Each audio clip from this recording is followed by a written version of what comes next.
Live, yeah. Okay, cool. Here we are. I think we're live. What's up, people? Just doing the thing we do. People are going to trickle in. It's almost 11 o'clock, so I always give a couple minutes for people to show up. Whew, that's hot. Drinking some tea. So, yeah.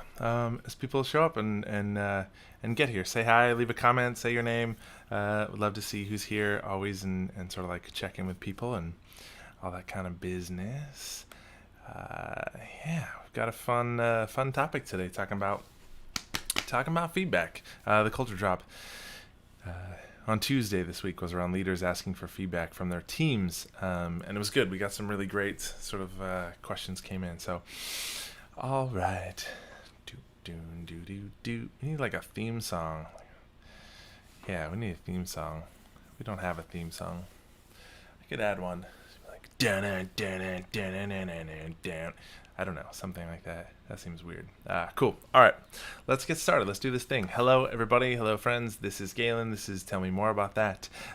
Every Thursday at 11 a.m. PDT. We are going live with a Q&A, talking about the content from this week on the Culture Drop, which was around feedback, leaders asking for feedback from their teams and how important that is. And yeah, so we're doing this thing. It's like a combination of questions about that came in through social media that I will answer, and then also just live Q&A. So if you have Q&A questions as you show up, say hi, leave a comment, say your name. I'd love to see who's here, where you're from, what company you work with, whatever, and check in. So. And then ask some questions, and we'll like do some Q&A stuff. And you can ask questions about feedback and things like that. Also, this is also just an Ask Me Anything format. So if you want any questions that are around like teams or culture or leadership or personal whatever, we'll cover the stuff that's like for the topic around feedback, and then anything else that's outside of that realm will sort of like we'll answer after that stuff. So cool. Yeah, let's get started. Let's like jump right into it. We have this tradition of doing a poll every week on our Instagram page, to sort of like just to sort of like ask people different things. This week's poll was love or money, and love wins with 79%. 21% people said money. So, that's good. I mean, both, they're fine. But yeah, love if you have to. Cool. Let's see. All right. Good. I'll just kind of like dive right into this in terms of the topic and content for this week. We're talking about leaders asking for feedback from their people and the importance of that. And I think, it's such a critical conversation because I talk to a lot of leaders and a lot of teams, and I think it's very rare, just in general, for leaders to go to their people and say, "Hey, how am I doing as a leader? How do you like your job? What are the things you love most about it? What don't you love most about it?" But also specifically about me, like how am I showing up as a leader? What things do I do great? What are my biggest areas of opportunity to improve? And what would be a 10 out of 10 for you? I think that the self-awareness and the courage and the vulnerability it takes to go as a leader and ask your team that, to me, it's a simple thing. It's like, that should be what we do. It's like your job as a leader to support your people and make sure that they're happy and productive, and like you have a huge impact on that. So it feels to me like something that's very obvious that should be done on a regular basis, but it isn't. And I think old school style power structures of authority of like, you do what I say because I'm your leader and how dare you give me feedback, is like, it's bullshit. People are over that. And you want engagement from human beings. It's like to have a leader, in my job, to have a leader who comes to me that says, "Hey, I'm not perfect. I always have room to improve. I always want to get better. I always want to do a better job for you as a leader. Like, how am I showing up? Give me feedback. Like, let's have this be a collaborative, supportive, positive process." It's like when you have a leader like that in your job, you will follow that person into hell. As opposed to a leader who shows up pretending like they know everything all the time. They're never vulnerable. They don't ask for feedback. They were not receptive to feedback, right? And if you did give them any kind of feedback that was negative or critical, they would like retaliate or backlash or, right, like make your job miserable. Or it's crazy, but there's so much of that out there, which is why I'm employed. It's crazy, but yeah, so good. And a couple questions that we got were around, in terms of that, somebody had asked, like, how do you get honest and useful response? So when you're going to your team or you're going to somebody else, how do you make sure that like what they say to you is honest? And the truth is that like you can't necessarily 100% control that, but it is on you. It's on you to be able to say, hey, I'm here in service of my own growth. I'm here because I really truly want to hear what you have to say. Like, I want your honest feedback, even if it's something you're afraid to tell me, or or you're hesitant to say to me because you think I don't want to hear it, because I am a firm believer that all of us have blind spots, that none of us are perfect, that all of us can improve no matter how long we've been doing what we're doing, or how great we are in some areas. We always have areas of opportunity to improve. And I think that, like, when we frame up those conversations, when we prove to people like, hey, I do want you to be honest, I find a lot of value in that. And then the other part of that is not just saying that, but it's proving it. It's when somebody says something that's hard to hear, that you disagree with, to be cool and chill in that moment and prove that, like, that's a safe place. It's a safe place to give you feedback, no matter how scary it feels to say it, that you can also respond to that feedback with a cool head and be like, interesting, or like, I don't necessarily see it that way, but like, tell me more about that. Where are you coming from? Like, right? And like unpack and dig deeper to be like, I want to understand where you're coming from because I want to make that better. And I think, as a leader for employees, you have to prove it, and you have to initiate that conversation too, right? You can't just you can't tell your people like, hey, if you have some feedback for me, come tell it to me, and expect that they're going to feel like it's safe enough to do that. You have to go initiate those conversations. You have to go to them and say, on a semi-regular basis, every couple months or a few months, and say, hey, like, how am I doing? I think it's important. So the way you get honest feedback and a useful response is like to prove that you really, truly want to hear things that can make you better. And that's in asking the right questions. Just saying like, hey, do you have feedback for me, is a wide open space that gives people anxiety, and it's hard to like pinpoint. But the model that I like to use with teaching teams and leaders about feedback is just like 3 simple questions, which is, what do you think that I do great? What am I doing really well? Where do I get stuck? Where are my areas of opportunity to improve? And lastly, like, how can I show up even better? Which is, reframed also as like, what would a 10 out of 10 look like for you in terms of how I'm showing up as your leader? And I think those more simple questions will lead to more thoughtful, clear responses, instead of just like, what's some feedback for me? And people are like, I don't know, Anyways, cool. Love that question. Another one that came in was, what's the best way to offer this opportunity while face-to-face meetings aren't feasible? And yeah, certainly I agree that having a face-to-face conversation like that is important, because you have there's a lot of body language, there's a lot of subtext, there's a lot of like intonation, and things that are really, really important data when it comes to like communicating and interpreting what someone's saying and how they feel. But I think that even if we do this over a video call, it's still incredibly useful. So even with an audio call, I think that like, asking those 3 questions and just coming to say, hey, I want to hear how I'm doing for you. Give me these answers. I think even if it's a remote kind of format, it's still worthwhile to do. Don't wait to have those conversations in person, because that might not be for 6 months from now. So, Great. Hey, Cynthia, thanks for tuning in. What's your thoughts on opening conversation with leaders with the goal of providing them feedback, but they're not requesting it? Yeah, that's a freaking great question. I'm going to let's put that at the top and answer that right away, because that is hard. If you feel like, okay, I've got this feedback from my boss, or they're doing something that makes my job worse, or I don't like, to be like, how do I address that? How do I go to that if I don't know that they're going to be receptive, or they're not specifically asking for it? And I acknowledge that that is a very challenging kind of topic, depending on the dynamic, your relationship with your leader, how receptive they are, how emotionally intelligent they are, how self-aware that they are, to be receptive to that. And I think that the way that we frame up that language is really important. So this may or may not work for you, but sort of the advice that I always give with employees is kind of like to set up an appointment, to set up a time, sit down with your leader, whatever, and say, hey, we don't have these conversations very often, but and of course, like, you are my leader, so there's like a certain amount of anxiety that I have around having this conversation, but I want to talk to you about an experience that I'm having that relates to you, and sort of like, and my working sort of experience here, and I want to talk to you. I want to like pick your brain about it. I want to get some feedback from you, and like see what your thoughts are. I think that framing it up to say like, I want to pick your brain, I want to get your input, I want to like get feedback from you about this, is a great way to frame up the conversation, because ultimately what you want to do is put somebody into a receptive space to hear some feedback. You're not tricking them, because the way that you go about it, right? Let's say that I think my boss is a micromanager, for example, right?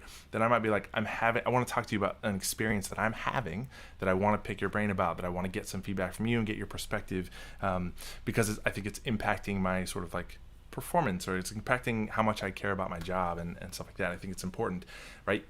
you're, even if the feedback is about them, I'm framing it up to say, hey, I want to like have a conversation to get your feedback about something. And then they're like, yeah, of course, I'm open to that conversation. You can be like, well, the experience that I'm having is that I kind of feel like this, and maybe that's micromanaging. So like,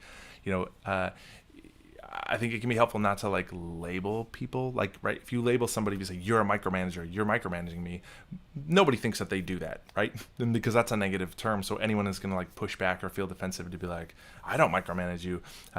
But so I think it's important, like the language that we use and how we frame it up is important to be like, I feel like sometimes, like micromanaging is a label. I don't know if that's there, but I feel like some of the experience I'm having is that I feel like you don't trust me to do my job, or that like the experience that I'm having is that you don't feel like I'm getting enough work done on time, or that you have to check in on me because you don't feel like I'm being productive or whatever, and I want to understand where that's coming from. So giving an example of like, when you checking in every single day with a video call to give you a list of stuff I'm doing is like, I feel like that, isn't a super productive use of my time. I want to get some input from you to be like, what's the purpose for that? Is there a more efficient way that we can do that? Right? I think like trying to dive into this conversation and have it feel really collaborative. So if it's, I don't feel listened to you, you always shoot down my ideas. I think again, just be like, I have some feedback for you. I'm having this experience, which is that like, I don't feel listened to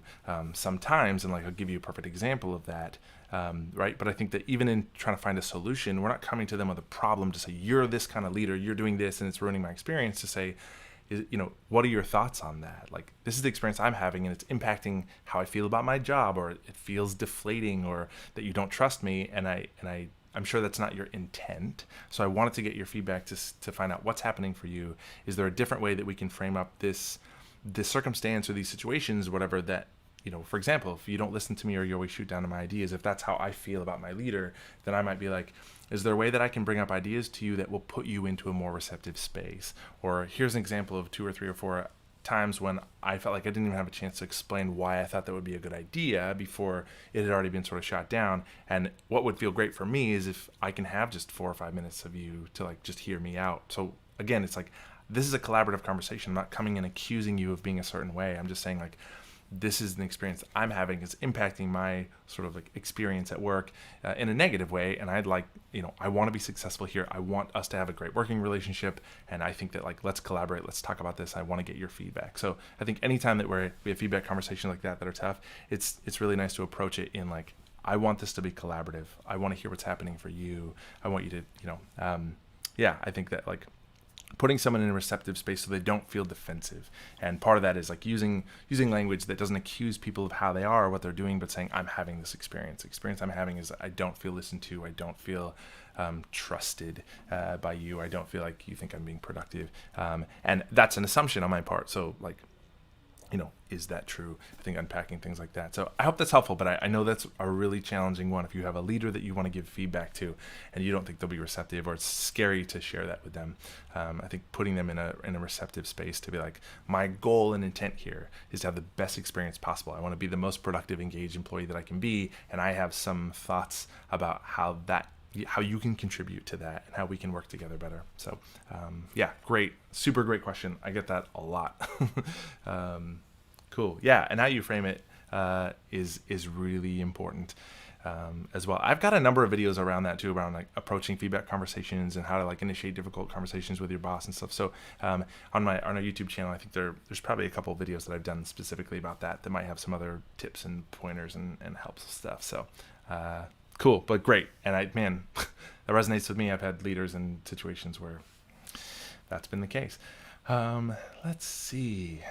And there's another question that said, how do you give feedback to someone who isn't receptive and gets defensive? And I think that what I just said is applicable to that, right? Someone that you fear is going to be defensive about that. If you come in accusing someone of being a certain way or doing a certain thing, you will almost certainly put them in a defensive space. But when we have those conversations to say, this is the experience I'm having, and it doesn't feel great, and I want to talk about that, I want to like collaborate and have a conversation about that, you don't put people as in a defensive space, which is great. Cool. I know those are hard conversations. Fierce Conversations. I plug that book all the time. It's so good. Every human being should read it. It's really great. Cool. And here's another one that came in, I thought was great, was like, how do you tell someone that you don't receive feedback from them very well because their feedback is always negative, which I thought was a great question too. And this is like, it gets into like, this is feedback conversations for like all of the relationships that we have in our life. It's not just work and leader and bosses and employees and colleagues. I think this is for friendships. This is for like romantic relationships too, to establish some ground rules, to have conversations about like, how do we give and receive feedback from each other? Like, what's the most effective way to tell me that thing? And I think that like being able to, right, it's a sign of like emotional maturity, emotional intelligence, of being able to have those conversations in a like cool-headed, emotionally neutral ground, to just say, that kind of feedback isn't very effective for me because of this and this and this, that it makes me feel defensive, and this is why, and I sort of like own that, but like, here's a more effective way you can give me feedback, or just setting that up with people to be like, how do you like to receive feedback from me? I think that happens a lot in relationships, in partnerships, or whatever, where we get used to giving feedback in the way that we want to, or it becomes passive aggressive or negative. I think it's important to establish more ground rules, or be able to say to someone like, hey, the most receptive place I can be when you have feedback from me like that is to say it like this, or to approach it this way. This is really helpful for me to be receptive and respond better. Cool. There is another question that came in here from Rachel. Hi, Rachel. Thanks for chiming in with a question. How do I encourage critical feedback? When I present ideas, I often get a lot of compliments. Sometimes I want somebody to poke holes in my ideas. That's a great one too. I think there's a dynamic that's there for a leader if people are afraid to challenge our ideas, and that, we definitely want an environment. I think it's really healthy that we encourage healthy conflict and healthy sort of like dialogue and debate around stuff. And so I think a lot of that has to do with framing that up with your team, to be like, and maybe you can prompt certain questions to be like, okay, people like this idea. Let's take a moment to talk about everything that could go wrong with this idea. Like, I want to really truly look for like, what are ways this idea can break? What are the challenges that we're going to face? What are things that we don't necessarily anticipate right now that could come up that are crappy about this idea, or that wouldn't work? I think a good way to, sometimes if people are afraid to challenge your ideas as a leader, or they want to make you happy, I think it can be like, let's explore, if we all hated this idea, why? What would we hate about it? Like, what's wrong with it? What are the things here that can break? Like, let's poke some holes in this and make sure that we can find angles that we're not anticipating or seeing. So I think, encouraging, always asking for critical feedback, to be like, not done in a negative way, but encouraging people to be like, be kind about it. But I think part of us exploring ideas like this, and it's really valuable for me. I just put that to me as a leader. If I'm bringing up an idea with my team, I'd be like, guys, the most useful thing that we can do is, with 4 of us together, is put our heads together of like, yes, what's great about this, but like, what are the ways, what can go wrong here that we're not anticipating, which helps us in the future to come up with better solutions, or, position things as we move forward with this in a better way, so we don't come across that. So yeah, I think that's good. I think encouraging critical feedback, but you have to have a relationship with your team where they trust you, where they can push back against your ideas. They can say, I actually hate that idea, or I think this would not work about that. And that's a safe place where you'd be like, yeah, let's talk about that. Right. But that's that side of it is true. Sometimes people are afraid to give feedback that's critical because, well, for good reason, right? I think in relationships, at work situations and stuff, I think all of us have had damage from people responding really terribly to negative feedback. And so one of the sort of like pieces of damage that we carry as human beings is that we go through the world a lot of times being afraid to do that, being afraid to say the stuff we really think or we really feel, because we've all had experiences where somebody freaked out, got defensive, turned it into a battle. They like ended our friendship with that person or whatever, because not everybody is great at receiving feedback. And so I think over time, our parents or friends, different people in our lives that are less emotionally mature, less receptive, less vulnerable, less willing to say like, yeah, let's talk about that, cause us to keep negative feedback to ourselves, because the risk of damaging that relationship and what the repercussions of that can be is usually like the risk is higher than the reward of fixing that relationship or fixing that thing,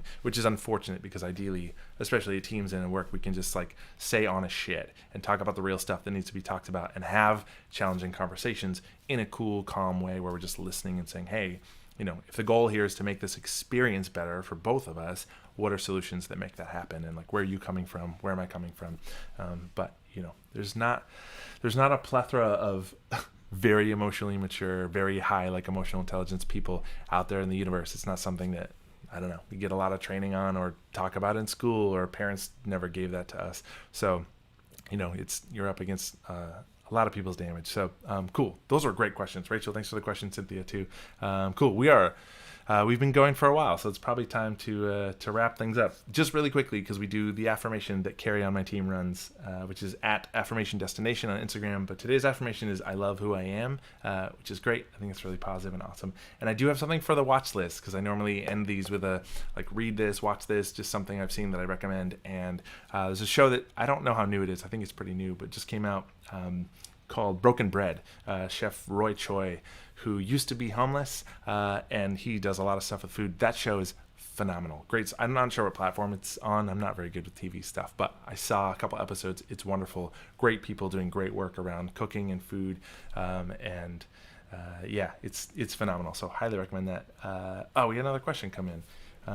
When's a good way to know when it's time to shift a combo focus from feelings to action? Once feelings are expressed, it starts to feel more like therapy. Let's get to work. That's a great question. I'll answer that really quickly. I know that we're high on time, but that's a great one.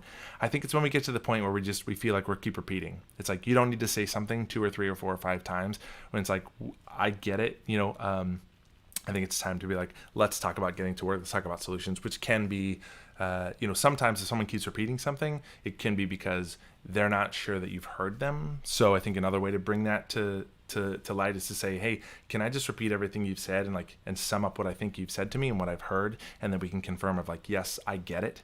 I really understand where you're coming from. And that can be on the part of either person to be like, if I feel like I have to keep saying something, can be like, can you just repeat back to me, or can you just like sum up what you think I'm saying, so I know that you got it. And I think it can be helpful for someone else. Could be like, I want to make sure that like I really get it and I really understand what you're saying. So when we get to that point to be like, this is where you're coming from, this is what you don't like about it, this is how I can do it better. Is that right? Is that accurate? And then if we can get an agreement of like, yes, you really heard me, you really get it, be like, cool, let's talk about some solutions. Let's talk about moving forward now that we're both on the same page and understand like, what's the underlying issue here? How do you feel about it?